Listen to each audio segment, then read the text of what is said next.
इथं या भावडीला आणि ओढत बाजारला एक पुलाचं काम केलंय बघा 1 वर्षापूर्वी, बरोबर ना? 1.5 वर्ष झाला. हॅलो, च्या रस्त्यावर एका ओढ्यावर पुलाचं काम केलं. आता त्या पुलाच्या काम करत असताना त्या ओढ्याच्या पाण्याचा अंदाज त्यानं घेतला नाही. कोण तो हरामखोर इंजिनियर आहे, नालायक साला.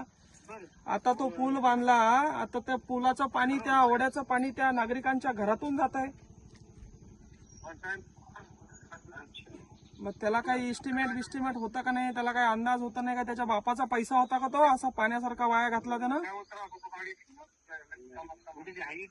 काय नाही, हाईट बीट त्याची गुडघ्या एवढी हाईट घेतली त्या हरामखोरानं. त्याचा कान फटा फोडणारा मी 2 दिवसात, जर त्यानं हे मार्गी लावलं नाही. शेतकऱ्याच्या घरात पाणी घुसू राहिलं.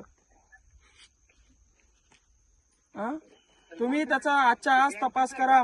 बँडसीचं नाही, जिल्हा परिषदचं आहे. त्याचा कोण कॉन्ट्रॅक्टर आहे तो नालायक, आणि इंजिनियर कोण आहे हरामखोर. त्याचा मला 24 तासाच्या आत तहसीलदार साहेब याचा रिपोर्ट पाहिजे. जर आता शेतकऱ्याच्या घरात पाणी गेलं, त्याच्या घरात घुसून त्याचा कान फडफडून त्या इंजिनियरच्या. बस मी तो